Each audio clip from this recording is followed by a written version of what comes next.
Neil Gaiman, Coraline. Illustrated by Chris Riddle. Introduction. We moved into our flat in Little Bit, in the tiny Sussex town of Netley, in the south of England, in 1987. Once open at a time, it had been a manor house built for the present to the King of England himself. So I was told by that old man who had once owned the house before he sold it to a pair of local builders.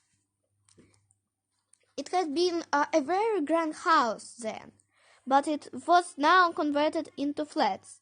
Flat number 4, where we lived, was a good place, if a little odd. Above us, a Greek family.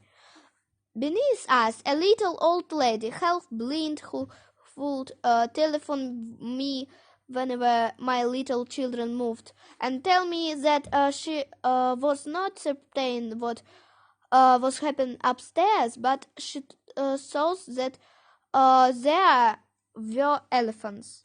I never entirely sure how many flats there were in the house, nor how many of them were occupied. We had a hallway running the length of the flat, as big as any room. At the end of the hall hung a wardrobe door as a mirror. When I started to write a book for Holly, my 5-year-old daughter, I set it in the house. It seemed easy. That way I would have to explain to her where anything was. I changed a couple of things, of course, swapped the position of Holly's bedroom and the lounge. Then I took a closed oak paneled door that opened onto brick wall, and sense of place from the driving room in the house I grew up in. That house was big and old, and it had been split in two just before we moved there. We had the servants' quarters and the oak-paneled drawing room, only for best, with a door at the end that had once been the family's entrance, but that now led nowhere. It opened onto a brick wall.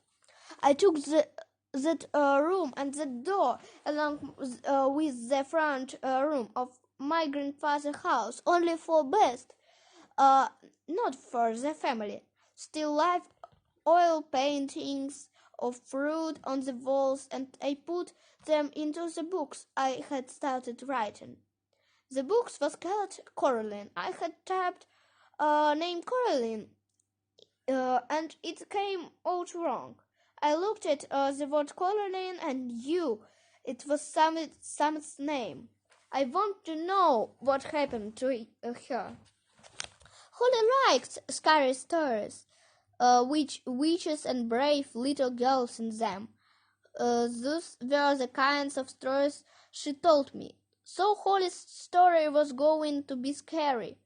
I wrote an opening, then I later delayed. It went. This is story of Caroline, who was small for her age and found herself in darkest danger.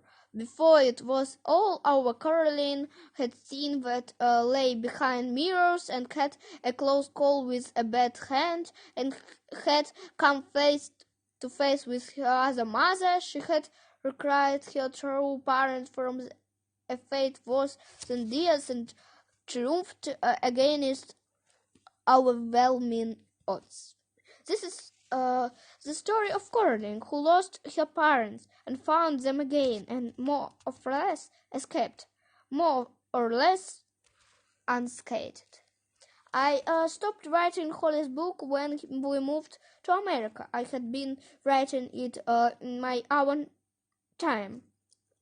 it didn't seem like I had any own time and longer.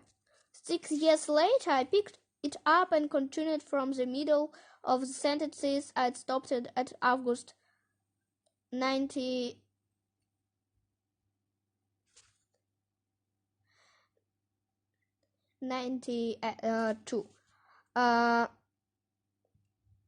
It was. "Hello," said Coraline. "How did you get in?" The cat didn't say anything. Coraline got out the bed. I started again because I realized that if I didn't, my youngest daughter, Maddie, would be too old for it by the time as I was done. I started for Holly. I finished it for Maddie.